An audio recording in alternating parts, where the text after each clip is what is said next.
Hayatlarının baharına cemre düşmeden, sancak inmesin, vatan işgal edilmesin diye şehadete kıssaklarla dört nala koşanların destanıydı bu.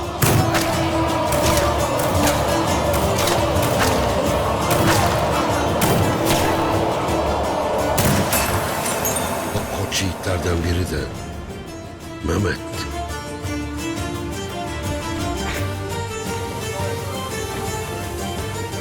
Nefesine yapışan barut kokusu, gözlerine sinen intikam ve kin düşmana korku salıyordu.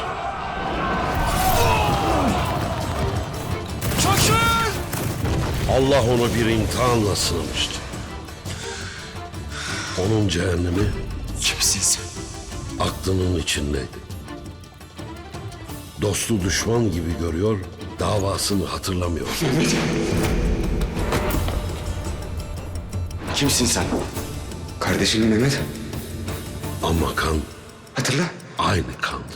Kahpeler oyun kursa da, şeytan vesveseleriyle saldırsa da Mehmet yapma kardeşim.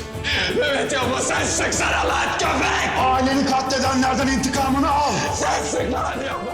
yiğit er ya da geç aslına dönerdi. Mehmet de bir yiğit gibi düştüğü yerden kalkacak. Şimdi düşmana karşı hep birlikte kıyam vakti. Baş eğdiğim sancak Baş eğdiğim sancak ve inandığım Kur'an adına, ve inandığım Kur'an adına şerefim ve namusum üzerine yemin ederim. şerefim ve namusum üzerine yemin ederim. Mehmetçik, ilahi kelimetullah ruhundan ve nizam-ı alem şiarından aldığı güçle büyük destana adım adım yaklaşıyor. Aramıza yeniden hoş geldin aslanım. İhtişamlı bir devletin varislerine bıraktığı son zafer Kutül Amare çok yakında bütün yurtta sevinçle kutlanacak.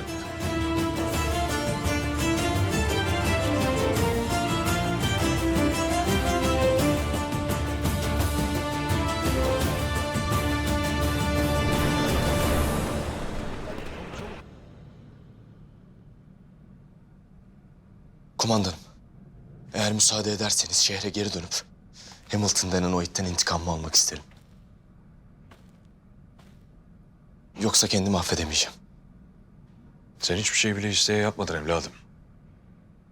Kendini suçlama artık. Hamilton'a gelince de o artık avcumuzun içinde. Bu yaptıklarının bedelini elbet ödeyecek.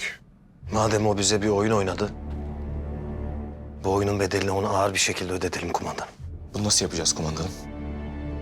Artık tek gayem onlardan intikamımı almak. Bu Hamilton kuyuya bıraktığım haberlere göre hareket ediyor demiştin değil mi? Evet kumandanım.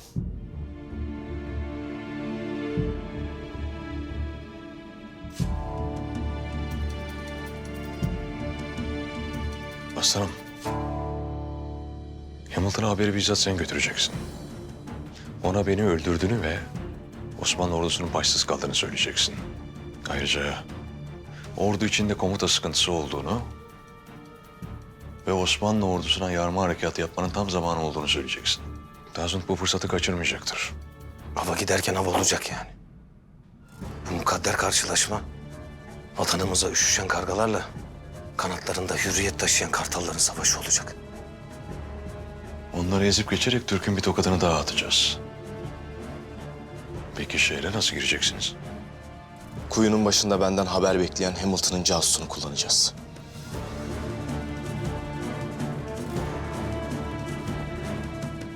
O halde vakit kaybetmeden hemen yola çıkın.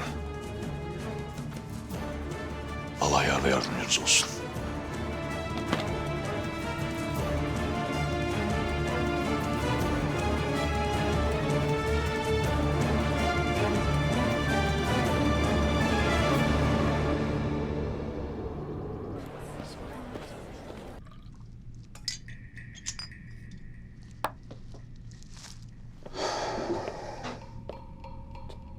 Lawrence'ın yaptığı her şeyin arkasında Üskütlü var. Oyunu Üskütlü kuruyor.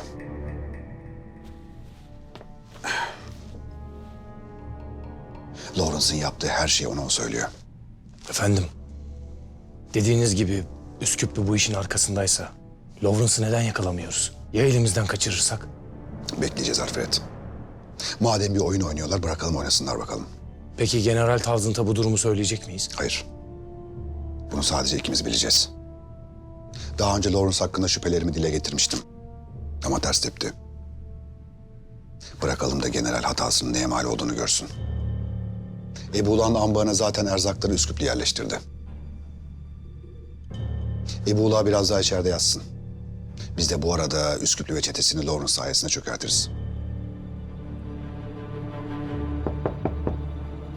Gel.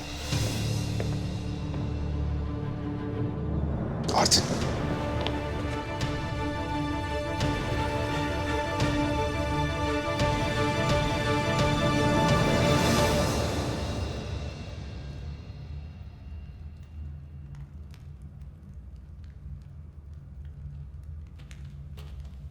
Selamünaleyküm. Aleykümselam. Hoş geldin kumandanım. Kumandanım, Mehmet.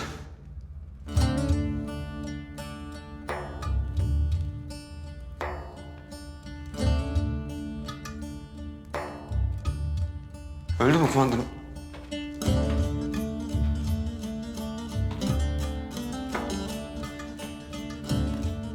Kumandanım.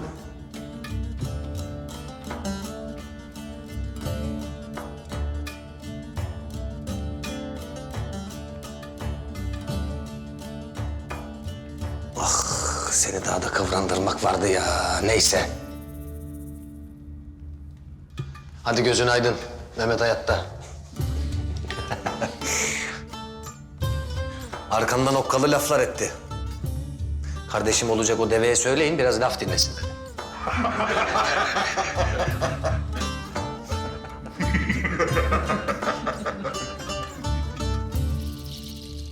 Nasıl yani?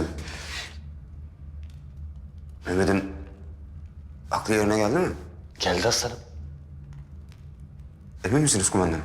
Tövbe la ilahe illallah. Eminsiniz kumandanım, emin abi. Duydunuz mu abiler? Elhamdülillah. Şükür. Nerede peki şimdi? Niye getirmediniz onu? Son bir vazifesi var. Onu da halletsin. Aramıza dönecek inşallah. Tamam ama nerede? Şehirde mi, kışlada mı? Vazifede dedim aslanım. Vazifede kurcalama istersen. Sen de artık kendi vazifenle ilgilen haydi.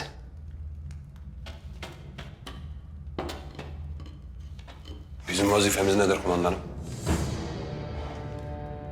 Hamilton Mehmet'ten Ali kumandanı öldürdüğü haberini alacak. Bunu fırsat bilen general yüksek ihtimalle yarma harekatı yapacaktır. Ama karşısında dağılmış bir ordu değil, çelikten bir duvar bulacaklar. Ama bu yetmez. Onların canını almakla kalmayacağız. Aynı zamanda askerlerini de alacağız. Hintli kardeşlerimizin tarafımıza geçme vaktidir aslanlar. Yarma harekatı sırasında Hintliler bizim tarafımıza geçtiğinde İngilizler neye uğradığını şaşıracak. Şimdiki vazifemiz şimdiye dek sarstığımız Hintli neferleri uyandırmaktır. Hele şükür. Nihayet vakit geldi. Ya Hamilton, yarma harekatına girişmezse ne olacak kumandanım? Ya da Hamilton Mehmet'e inanmazsa. Yani aklının başına geldiğini öğrenirse. İnanacaktır. Mehmet bizi bu vakte kadar nasıl inandırdıysa onları da inandıracaktır. İnşallah. Peki aklı nasıl başına geldi kumandanım? Hatırladığında ne yaptı? Ebu'lanın oğlu Zafer'i öldürdü.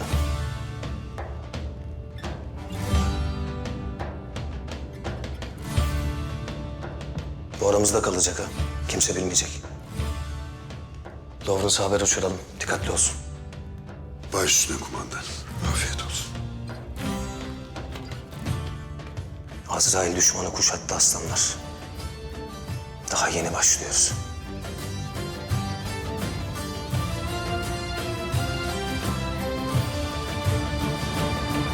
Senin ne işin var burada? Neden geldin? Görevimi tamamladım. Halil'i sırtından hançerleyerek öldürdüm.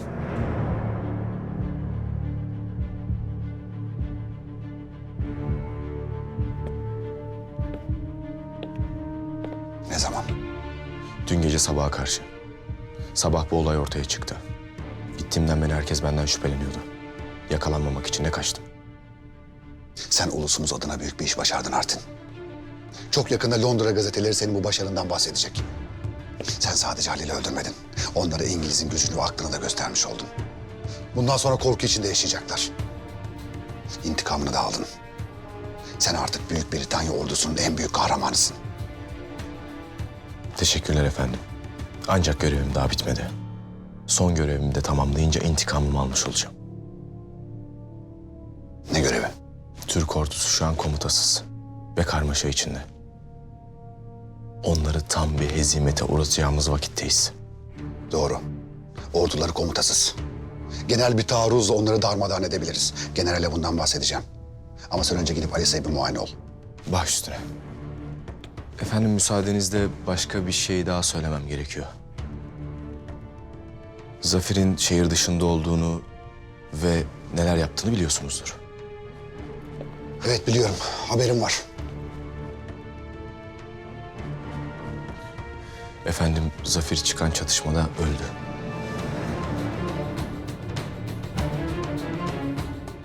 Ne zaman? Kendi gözlerine gördün mü? Evet efendim. Onu korumaya çalıştım lakin başaramadım.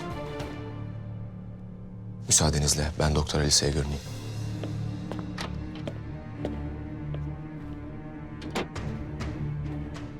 Hemen Osmanlı ordusunun içine gözcüler gönder Alfred. Halil'in ölüp ölmediğini teyit etsinler. Kışladaki hareket bunu teyit edecektir. Efendim, casusumuza güvenmiyor musunuz? Türkler 9 canlıdır Alfred. Halil'in ölüp ölmediğinden emin olmalıyız. İşimizi şansa bırakamayız. Emredersiniz efendim.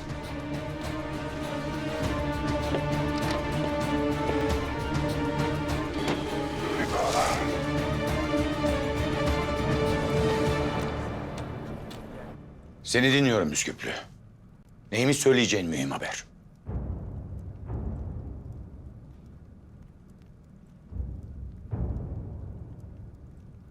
Zafer öldü Necer. Ne? Öldü mü?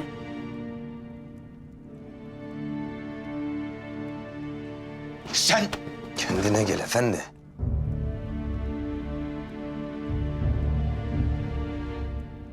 ne istedin Zafer'den? Ha? O benim damadımdı. En sevdiğim dostumun oğluydu.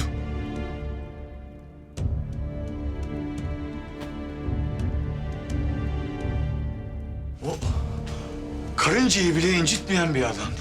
Senin o karıncayı bile incitmez dediğin Zafer kaç neferi şehit etti? Haberin var mı? Yok yok. Zafer yapmaz öyle şey.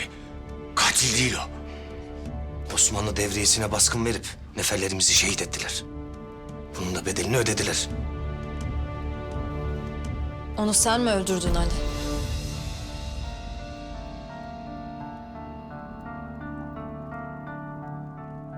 Nişanlını ben öldürmedim Fatma Hatun. Ama yoluma çıksaydı gözünün yaşına bakmazdım. Ne Zafer, ne Ebu Ula. Kim ihanet içindeyse cezasını öder. Tabii ya. Ebu Ula'nın ambarına onca erzağı sen koydurttun. Onu hapse attırdın. Bunların hepsi senin işin.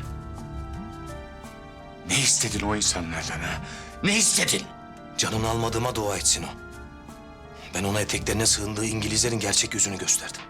Aklı varsa yardımı keser.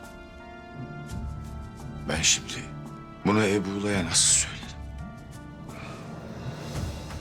Biricik evladın öldü diyemem ben ona. Bunu sen yapmayacaksın zaten. Oğlunun kulağına kim yalanlar fısıldayıp eline silah tutuşturup çöle kim yolladıysa o yapacak. Sen karışma. Biraz insaflı ol Ali. Ebu'lan bunu bizden duymaya hakkı var. Ebu Ula şeytanın hizmetine girdiği gün merhametten uzaklaştı. Hak ettiği bu. Benim dediğimi yapın, Eyvahlar olsun. Eyvahlar olsun. Baba, ben olan biteni öğrenip hemen geleceğim.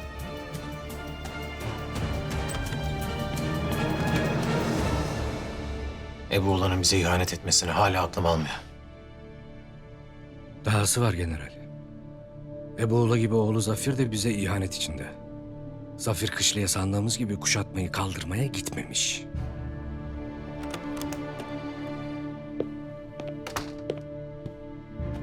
Efendim? Yüzbaşı, Zafer'i kuşatmayı kaldırmak ve diğer aşiretleri yanına çekip Türklere baskın vermek için göndereceğinizi söylemiştiniz. Evet efendim.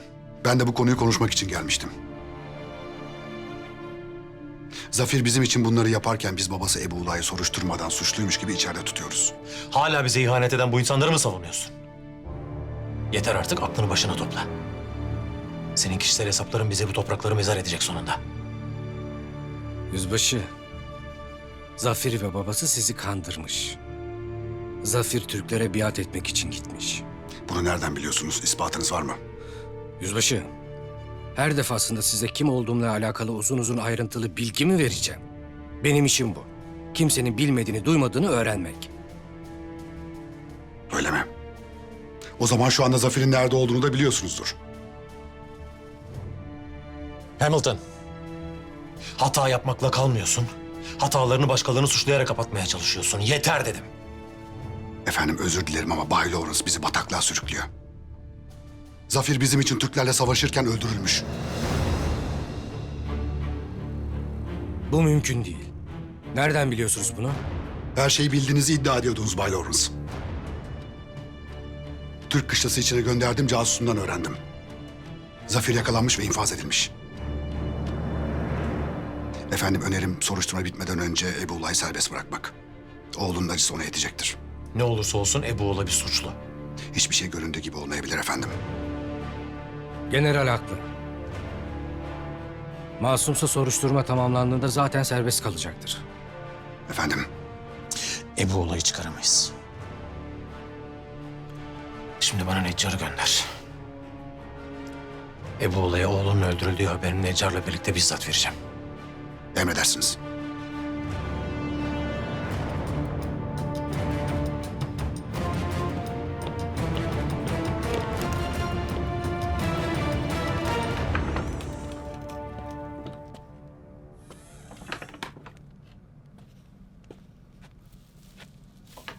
Ali dur!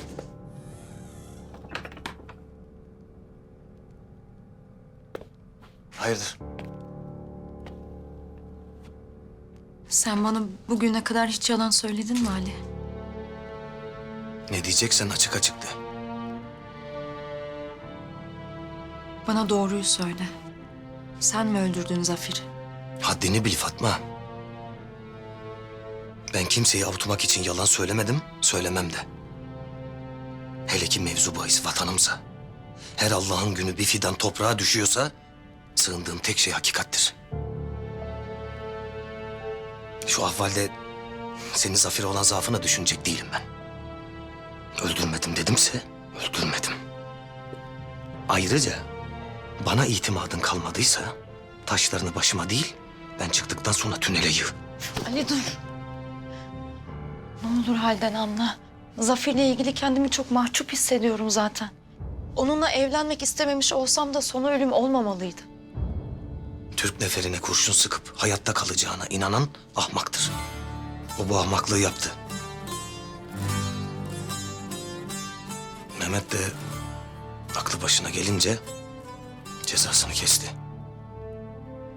Mehmet'in aklı başına mı geldi? Sen Zeynep bacıya git de bu haberi ver. Ben de sana bunu söyleyecektim. Zeynep kayıp. Ne? Dur sakin ol. Hamilton'ın işi. Onu daha güvenli bir yere götürmüş. O da bizim gibi Alisa'nın yaptığından şüpheleniyor. Zeynep'i korumak istiyor yani. Onu niye korumak istesin ki? Allah'ın belası. Namusumuza da göz diktiler. Zeynep'e bir şey yapmadı sadece... Zeynep'in canı tehlikede. Onu kurtarmamız gerek. Dediğimi yap.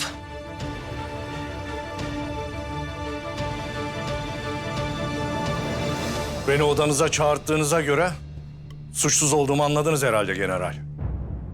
Ancak itibarımı ve şerefimi yerle bir ettiniz. Bunu yanınıza bırakmayacağım. Seni buraya başka bir sebepten çağırdım. Mesele sen değilsin. Oğlun Zafer.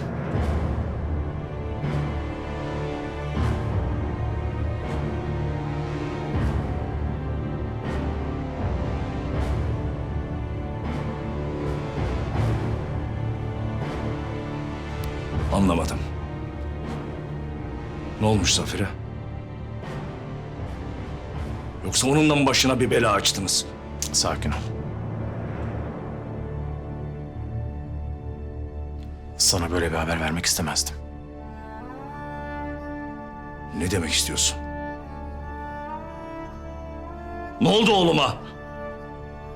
Maalesef Zafer.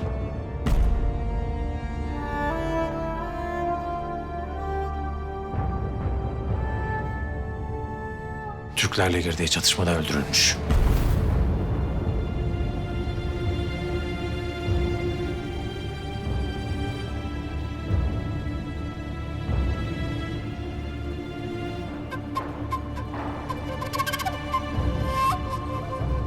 Hayır.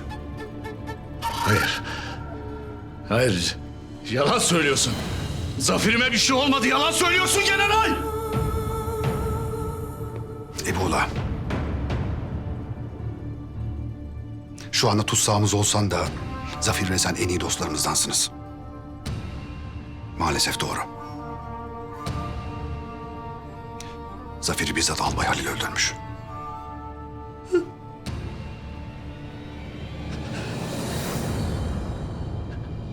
Neccar. Neccar. Ne diyor bunlar? Bunun doğru olmadığını söyle. Zaferime bir şey olmadı değil mi? Yalan söylüyorlar değil mi Neccar? Eğer öyle bir şey olsaydı bunu dünürüm ve dostum olarak önce sen söylemez miydin ha? Hayır hayır. Yalan değil mi Neccar? Bunun yalan olduğunu söyle bana Neccar. Ebu'la. Bilirim. Bu haber bir ok gibi saplanır yüreğine. Ama güçlü ve metin olmalısın. Maalesef hakikat bu. Zafer'i kaybettik. Yalan. Hayır hayır yalan bu. Sen de onlar gibi yalan söylüyorsun Neccar. Bir yalan söylüyorsun. Hayır çekil. Zafer'i sen öldürdün. Geberteceğim. Oğlumu Türklerle çatışmaya sen gönderdin. Onu sen öldürdün. Bırak dedim, bırak! Ebu'la, acını anlıyorum ama haddini aşmaya başladın. Ebu'la.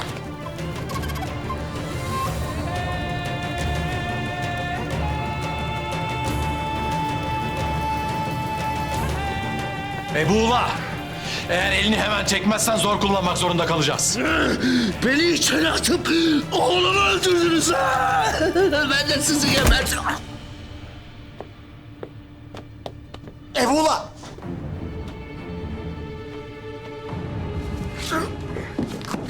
Ne yaptınız siz? Oğlunu ondan aldınız. Onun da mı canını almak istiyorsunuz? Acısı ne kadar büyük olursa olsun haddini bilecek. Derhal Ebu'layı hapishaneye götürün. General, Derhal dedim.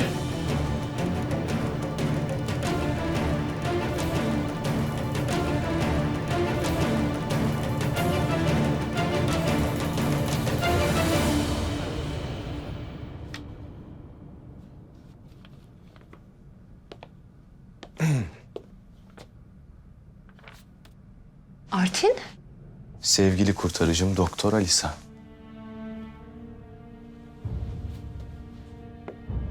Ne kadar naziksin.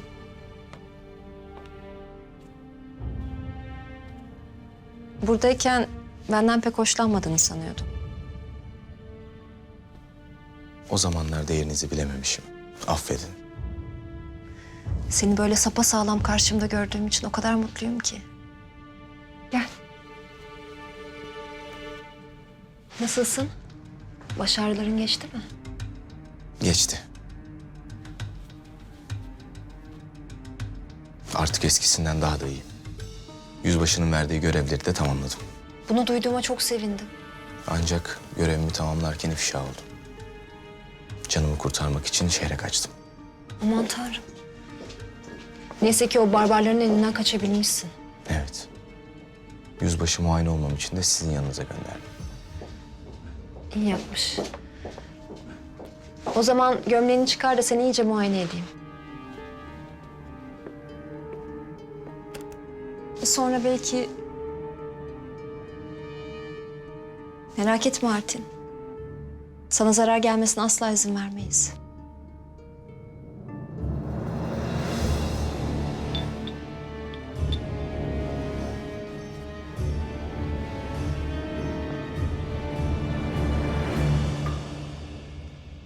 Sait, gel hadi çayını soğutma.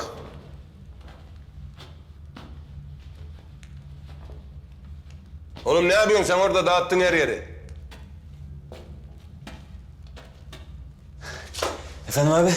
Ne yapıyorsun orada diyorum. Mehmet'ime yatacak yer hazırladım.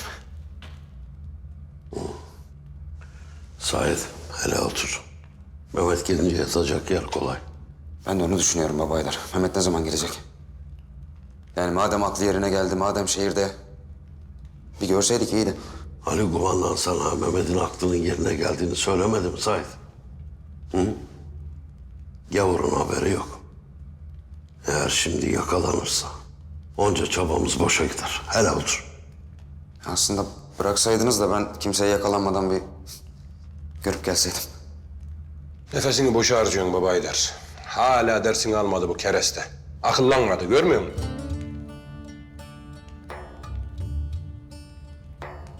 Tek çare bunu bağlamak. Onu da yakında yapacağım herhal. Sait, delirtme adamı, otur oturduğun yere. Abi siz... Mehmet'e bir şey oldu da bana söylemiyor musunuz abi? Ha? Bir şey mi oldu abi Mehmet'e? Öldü mü Mehmet? Bir şey mi oldu? Babaydı. Tövbe estağfurullah. Mecnun abi. Bu ne hal aslanım? Geleni işitmezsiniz. Sen benim lafıma güvenmez misin Sait? Mehmet iyi dedim sana. Son bir görevi var, gelecek. Bir daha da ayrılmayacağız inşallah. İnşallah. İnşallah. Zeynep bacının da benim de hasretimiz sona erecek. Allah'a çok şükür. Eyvallah. Bir de çavuş olursam... Oh be. Maşallah Sait. Seni de memnun etmek ne mümkün. Çavuş oldun sonra yüzbaşı mı olacaksın?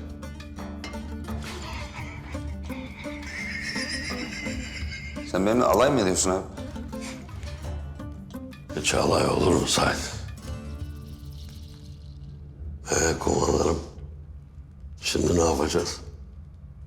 Racat'ta ektiğimiz tohumları yeşerteceğiz. Tez vakitte intikam için harekete geçeceğiz. Mekanı cennet olsun Racat'ın. Amin. Amin. Salman'a haber edin. Buraya gelsin. Anlaşıldı kumandanım. Hadi Mecnun.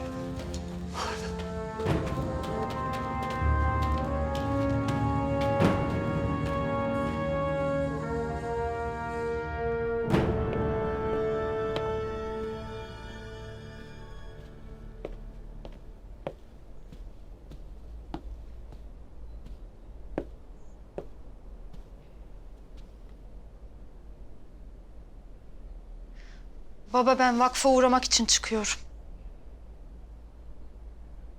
Fazla kalmayacağım, hemen dönerim. Bir şey olursa Mahdum'la haber yollayabilirsin baba. Mutlu musun?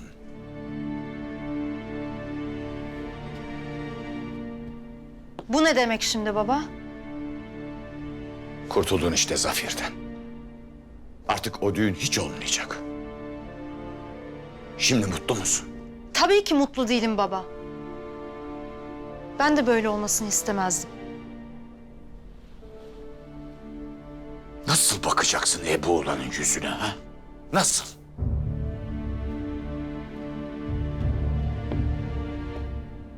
Benim desteklediğim adamlar oğlunu öldürdü mü diyeceksin? Baba, Zafer kendi özgür iradesiyle onlarca Türk neferini pusu kurmuş. Ve hepsini şehit etmiş. Bunun bedelini de kendi canıyla ödemiş. Zafer ve Ebu'la girdikleri o kirli savaşın bedelini ödüyorlar baba. Hem de herkes gibi. Savaş kanlı bir oyun. Can alır can. Bunu yeni mi fark ettiniz?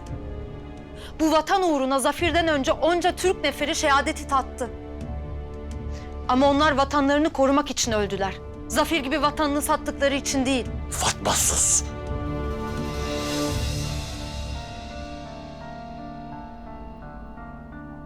Ben de Zafer'in ölmesini istemezdim. Ancak şu anda vatanın selameti şahsi acılarımızdan daha önemli baba. Allah'ım bu bir kabus. Ve bu kabustan sadece kalbini ve vicdanını dinleyenler sağ çıkabilecek baba. Baba.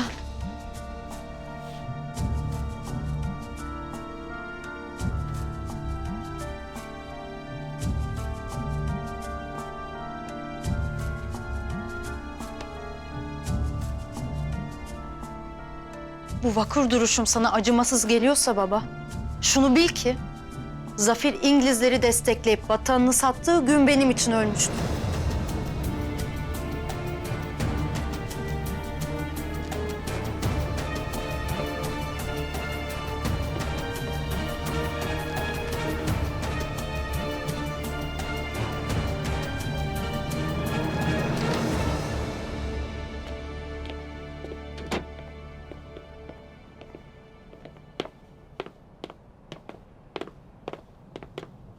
Oldukça sağlıklı görünüyorsun. Bunu yüzbaşı Hamilton'a da söyleyeceğim. Bana ne söyleyeceksiniz doktor? Hoş geldiniz yüzbaşı. Artin'in sağlık durumu gayet iyi. Herhangi bir ilaç tedavisine gerek olmadığını düşünüyorum. Sen öyle söylüyorsan. Tamam. İkinize de sürprizim var. Sürpriz mi? Nedir o yüzbaşı? Benimle gelin. Göreceksiniz.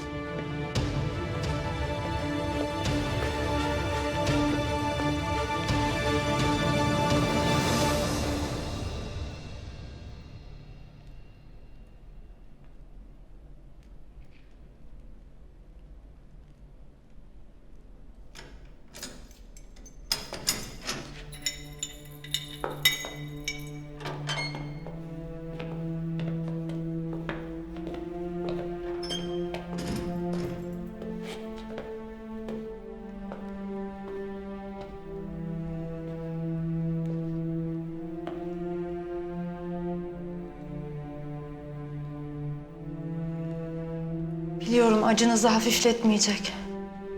Ama başınız sağ olsun demeye geldim.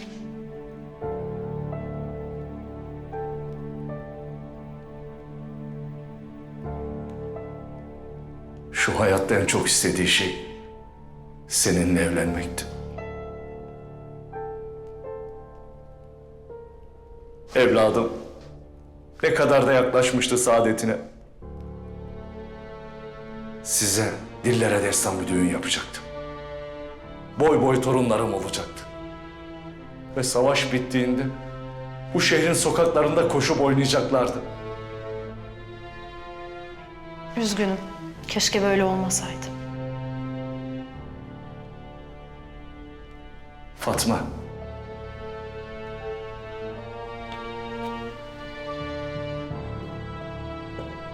Biliyorum. Hiçbir zaman gönlün olmadı Zafer'de. Ama yine de evlenmeyi kabul ettin. Ona dünyaları bahşettin. En azından mutlu öldü evladım. Tek tesellim bu. Ama şu lanet hapisten çıkınca bunun hesabını soracağım. Öncelikle evladımı benden alan Türklerin derisini yüzeceğim. Beni hücreye tıkıp onurumla oynayan İngilizlere pişman edeceğim. Artık hiçbir şeyin önemi yok. Sadece gönlümü bir kor gibi yakan evladımın acısı. Bu şehirde taş üstünde taş bırakmayacağım. Ve Fatma, sen hala benim gelinimsin. Bunu sakın unutma. Zafer'in öcünü alırken de yanı başımda olacaksın. Eğer benim gazabıma uğramak istemiyorsan bu nişanı asla bozmayacaksın. Asla!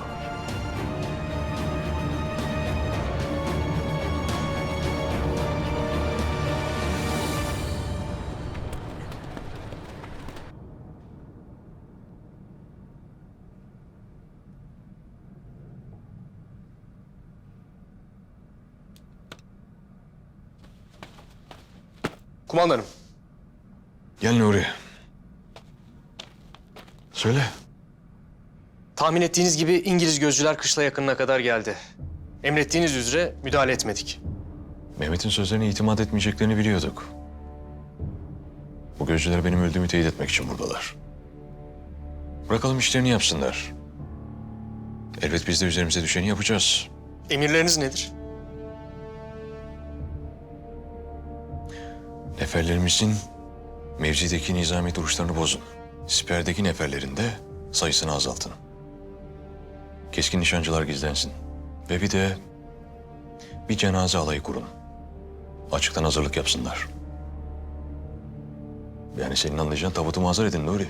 Allah esirgesin kumandanım. Bir oyun icabı da olsa şehadetinizi düşünmek istemem. Er ya da geç. Belki bugün, belki yarın. Mukadder olan gelip çatacak. O gün bizim için bayramdır Nuri. Bunu böyle bil. Baş üstüne kumandanım. Nuri, Emredin kumandanım. sen bana Nurettin Bey'in yadigarısın. Dilersen seni onun yanına sevk edebilirim. Sağ olun kumandanım. Nurettin Bey'e şerefimle hizmet ettim. Müsaade ederseniz bayram günü gelene dek vazifemi yanınızda tamamlamak isterim. Öyleyse bundan sonra her günü bizim için arife bil. Ve bayram sabahına hazır ol. Baş üstüne kumandanım.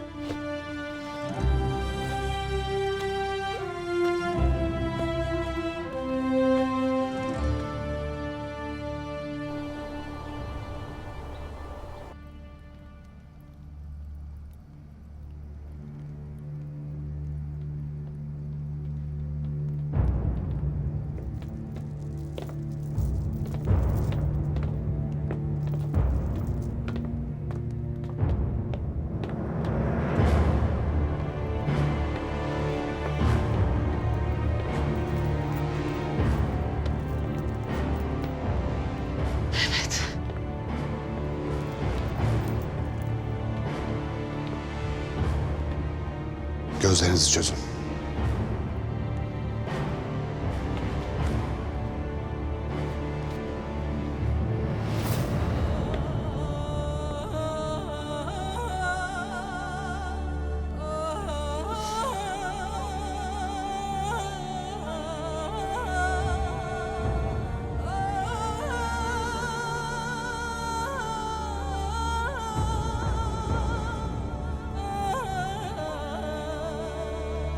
Aşağılık herif. Onu neden buraya getirdin? Kim bu kadın yüzbaşı? Ne işimiz var burada? Ne diyor bu?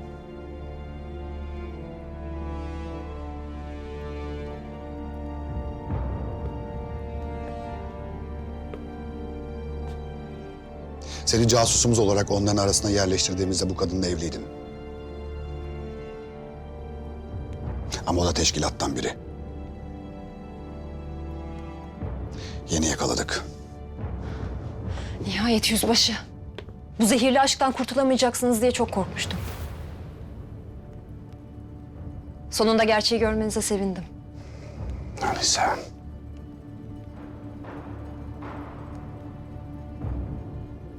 Farklı bir zamanda farklı bir yerde tanışmış olsaydık bu kadınla evlenirdim bile. Çok güzel bir kadın.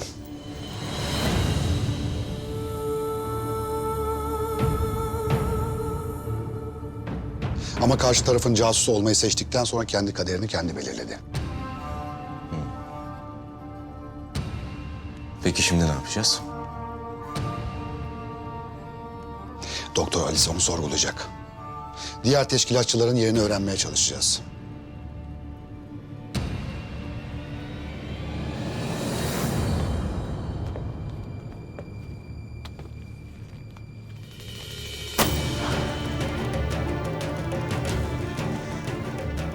Hep bugünün gelmesini bekledim.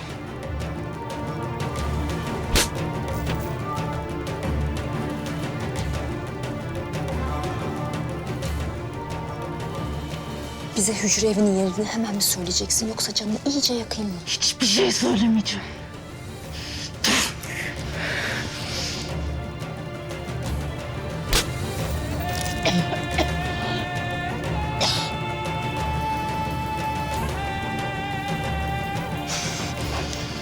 Burada elim kolum bağlı olduğu için anca dövebiliyorsun değil mi? İşte siz İngilizler bu kadar korkaksınız.